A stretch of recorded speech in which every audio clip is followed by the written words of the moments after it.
Hello, it's good to be joining you this month to talk about how we connect with people through our dissemination products. This month is about making the information relevant, relatable, and engaging for your target audiences, showing that the evidence involves real people, sensitively handling topics or findings that may be upsetting, controversial, or disappointing, and avoiding giving recommendations. We're going to be talking about both the words and the images that we use to connect with people. Images can be a great way of connecting with people, but it's important to choose them really carefully. We need to be aware that images can repel or attract. For example, the parent of an overweight teenager told us that a positive image of an overweight child and their parents that we use with a blog enabled them to feel comfortable sharing that information with their overweight son and for him to engage with it. All too often, we see images like the one on the left of cropped torsos, which are dehumanizing and disrespectful. Images also have the potential to influence behavior positively or negatively, for example, to model good or bad practice. So an example here, it would be a good idea to show people wearing face masks where and when this was the recommended public health guidance. Images can also support or undermine accompanying information. So for example here, if this image of these dogs playing in the water were to be used to accompany a story about climate change related flooding, that could actually seem quite inappropriate and strike the wrong tone.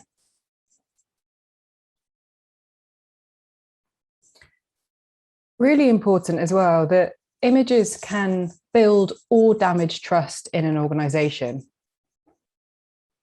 For example, this image was used alongside a news story about what the Oxford AstraZeneca vaccine is. And it was met with considerable criticism on social media, most notably by health professionals, because this image is showing somebody taking blood, not given a vaccination. If you get image choice wrong, it can undermine confidence, not only in the information that you're sharing, but also in Cochrane, the organization itself. This is particularly important as a health evidence organization that we are accurately representing health and healthcare topics. People really do pay close attention to the details of images. Now we'll be looking at item number 4 on the dissemination checklist. And this item says, have you communicated to your target audience that this product is relevant for them? Sometimes it will be quite obvious who a dissemination product is targeted at. But at other times, you will need to indicate to your audience whether this product is for them or not. Or you will need to basically tell them that this product is for them. So you will need to decide ahead whether this is necessary or not. And why is it necessary to let your audience know whether a product is for them? It's important so that they will pay attention to that product, so that it will grasp their attention. Remember, this session is all about connecting with people. So you want to connect with your audience by letting them know that this product is for them.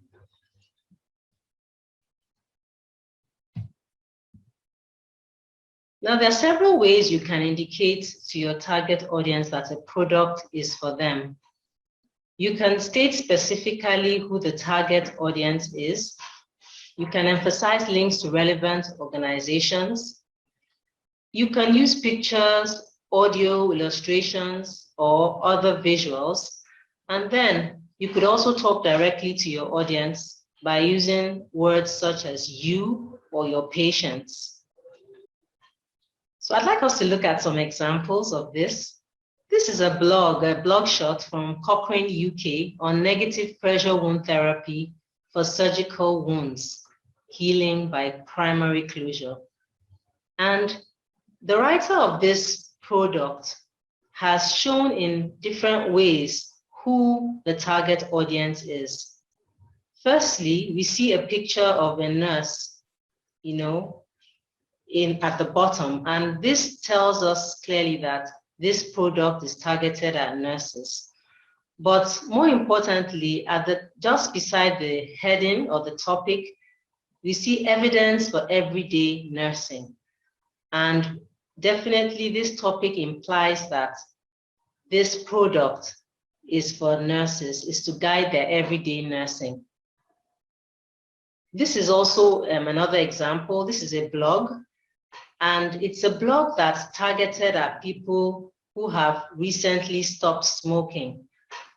So basically, it's supposed to help people who have recently stopped smoking to maintain that, resolve. And the writer of this product also has indicated who the target audience is. The first line says, in this blog for people who have just stopped smoking. So that clearly tells the reader that if you're someone who has just stopped smoking, this product is for you. The next paragraph also, gives a hint to who the product is for.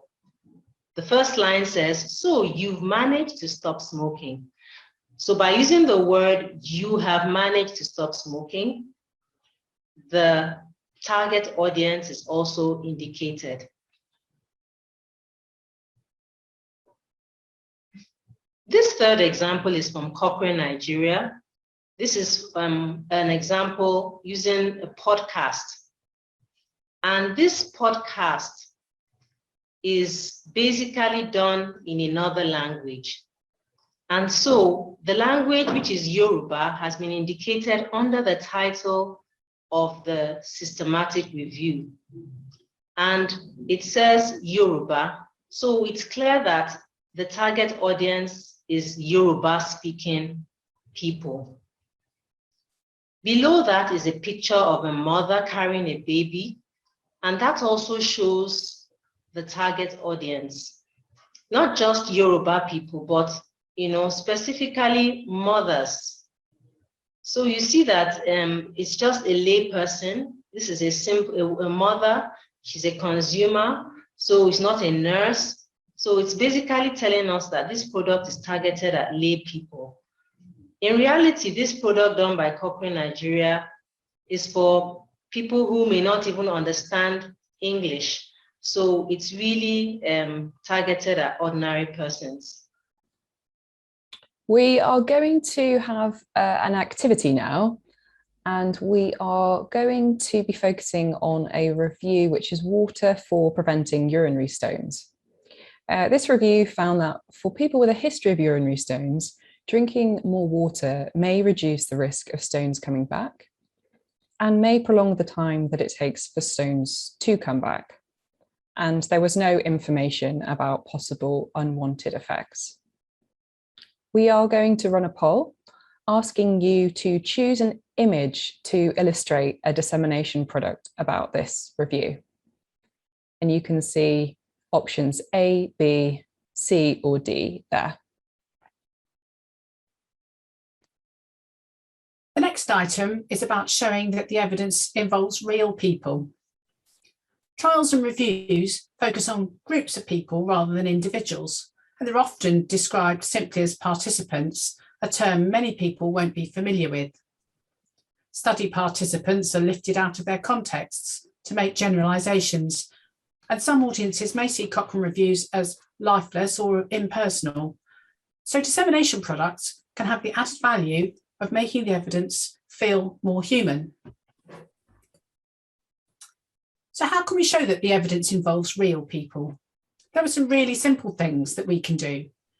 We can refer to people, women, children, rather than participants. You can see an example here where you could talk about newborn infants rather than participants. We might also give a more detailed description of who they were and where they were from. For example, here, by giving more information about the newborn infants being very low birth weight and in neonatal intensive care units. This can not only be helpful in making the evidence feel more human, but also in helping people understand how relevant that information is to them.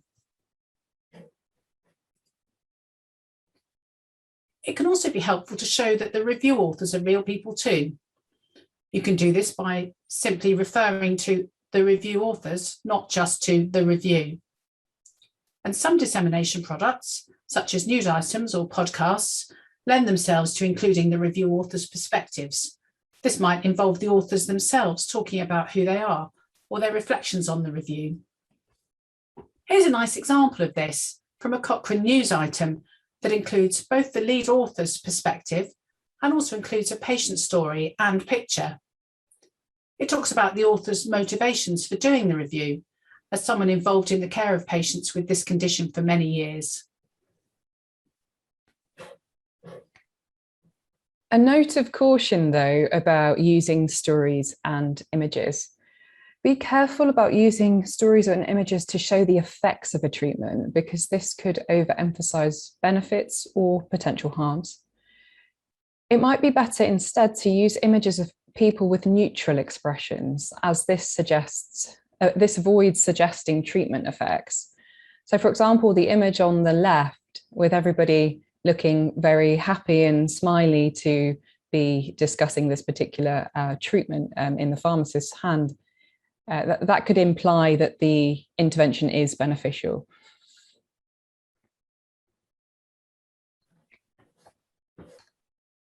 Some other ways you could approach this, you could use stories and images to show what it means for a person to have a health condition or to use a treatment. It's also good to be clear that any stories that you do include, they only show one person's experience, and this, of course, won't be the same for everybody. It can be helpful to clearly distinguish between what the evidence says and any personal views, experiences, or choices that you're talking about. If you're unsure about this, do take a look at Cochrane's spokesperson policy, which you can find on the Cochrane community website. Here we have some top tips from Denise Mitchell, one of Cochrane's plain language summary writers, on how to better connect with your audience. So we'll just play those for you now. Hi, Denise. We're here. Hi, Katie. We're just going to have a quick chat today about connecting with people through language. And in your capacity as a plain language writer at Cochrane, we thought you were the perfect person to speak to. So I've got a few questions for you. As someone who writes in plain language, how do you approach writing? The first thing I do is to read through all the information that I've got to make sure that I can understand what I'm talking about, because I think if I can understand it, then I can explain it to other people. So that's how I approach it. Understand it, and then I can explain it in my own words. And when you're thinking about connecting with people, what do you think really helps in making that connection? I think the most important thing is to talk to people directly, even if you're writing, obviously. So use a conversational tone, use the active voice, and just like we're doing, just as if you're talking to them directly.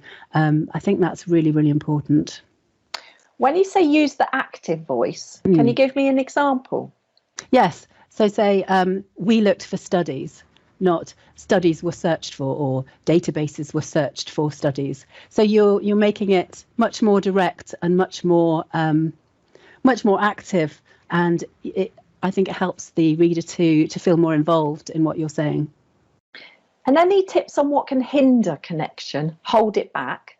Yes, you're aiming really not to give the person an excuse to say, this is not for me, I don't belong here, I don't understand, I can't read this, it's not for me. So what you want to do is think about who you're writing for. We keep coming back to this, but use language that you know that your reader will understand, and don't get bogged down with technical language and difficult terminology and acronyms, because that might make them think that, you know, they're not part of your gang, they don't belong, and they won't read on.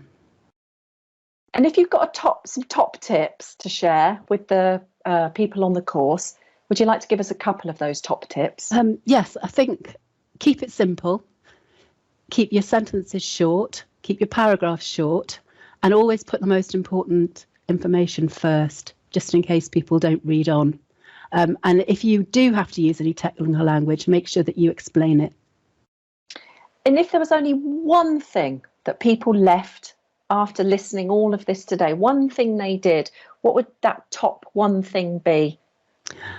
I think imagine the people that you're writing for, and imagine that you're actually having a conversation with them, that they've asked you a direct question and that you're explaining to them what they want to know.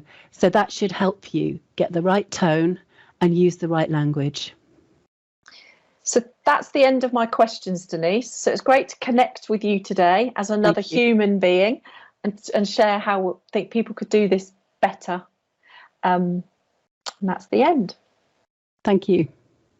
Lots of really helpful stuff there from Denise speaking with Katie. So just to recap on some of that, make sure you fully understand what you're communicating first. If you understand it, then you're going to be in a much better position to explain it to others.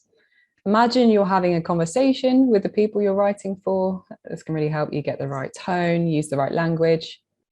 Talk directly to your reader using language that you know is appropriate for them, that they will understand. Keep it short, keep it simple, your words and your paragraphs. Use the active voice. Put the most important information first, bearing in mind that people won't always read on. And avoid any jargon, acronyms, technical language. And if you can't, make sure that you explain any of those terms. The next thing that we'll be talking about is sharing the topic or findings when they may be upsetting, controversial, or disappointing. When you want to share a topic that's upsetting or controversial, you need to handle this sensitively. And this is what item 15 on the checklist talks about. Some topics may be upsetting, such as stillbirth, while others may be controversial. Many times this is context specific, and it may differ in different parts of the globe. What is controversial to one group may not be controversial to another group. So we need to consider and remember this when preparing a dissemination product. And examples of topics that may be controversial are circumcision, euthanasia. Some reviews show that treatments have little or no effect or uncertain effects. And for some people, this is helpful, but it can also be very disappointing for patients who had, anticipated, getting some important information that would help them from your dissemination product. And these quotes below show the feelings of some of the patients when they read things that are disappointing or upsetting. The first says, the thing I get quite depressed about is that the difference is so small. I got quite preoccupied with all these types of treatments that didn't seem to be worth the bother. And I've tried loads of them. It's been a really tiresome process. I've just got worse. The second one says, actually, it makes me quite angry. I wonder what the point is. Why are all these treatments here if they don't work anyway? So how can we handle upsetting, controversial, or disappointing findings or topics? Some of the ways are we assess. Firstly, you need to assess whether the topic is likely to be upsetting or controversial. And if so, how is it going to influence your choice of words and images? But beyond assessing, you need to address. And I like these because there are a whole set of A's. All of them begin with A's.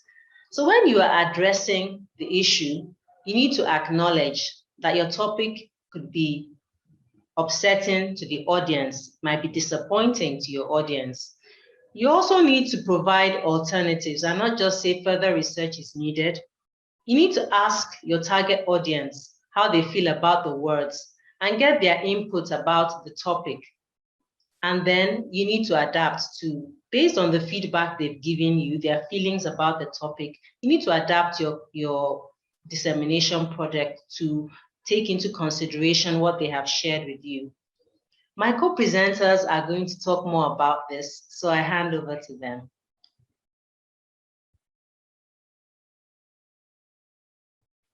Here's an example of how you could acknowledge that a topic or finding is upsetting.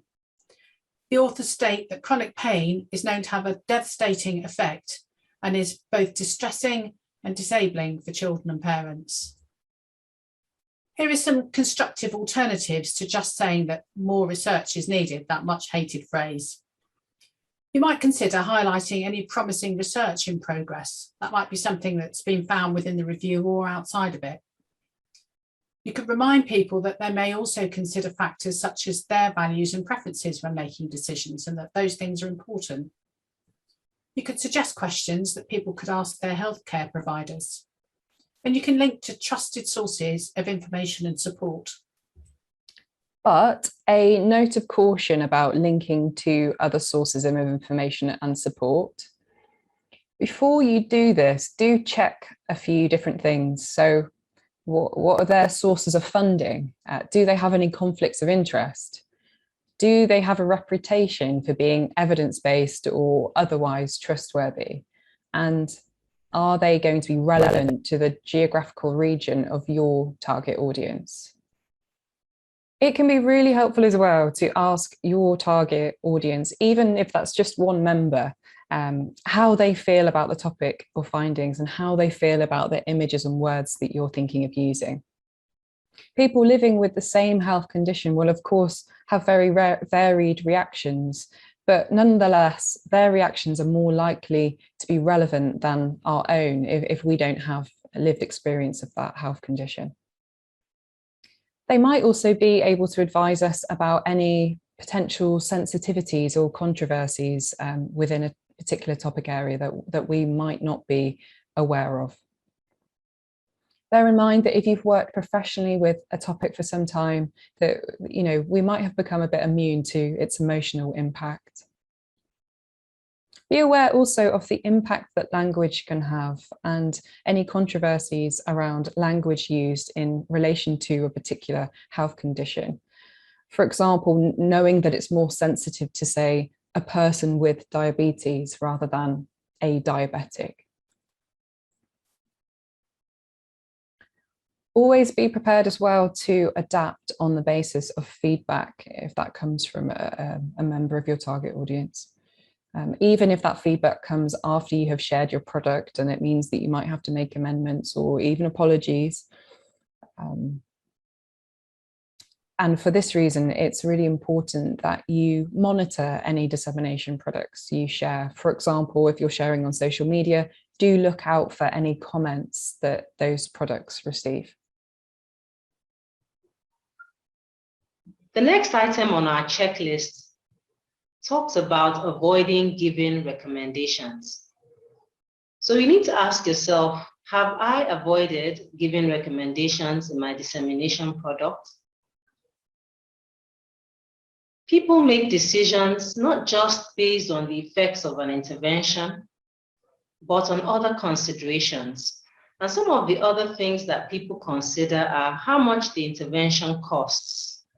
Some interventions may be way beyond the pocket of a particular person, whereas within the reach of others. So these are all things that people consider when deciding whether or not to use an intervention.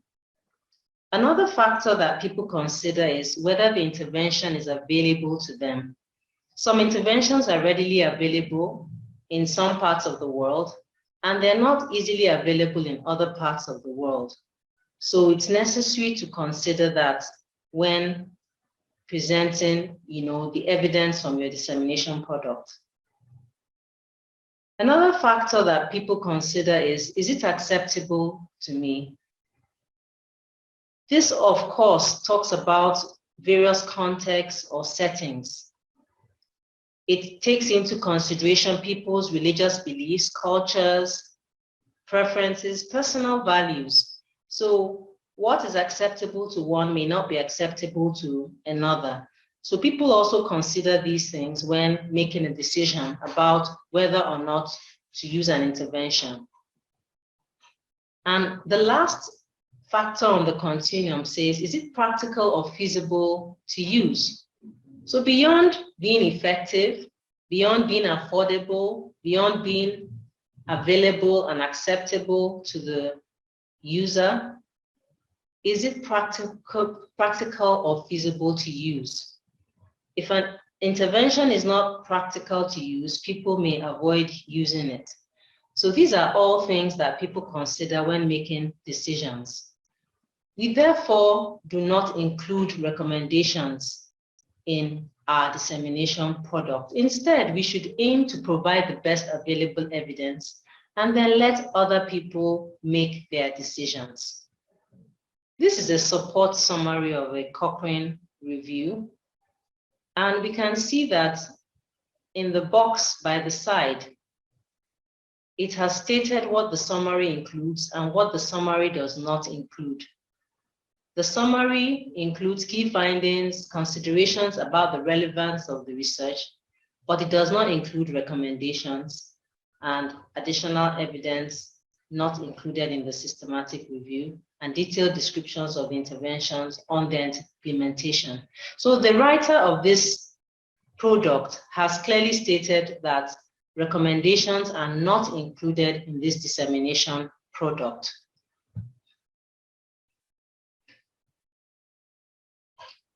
So what are some of the ways we can avoid giving recommendations?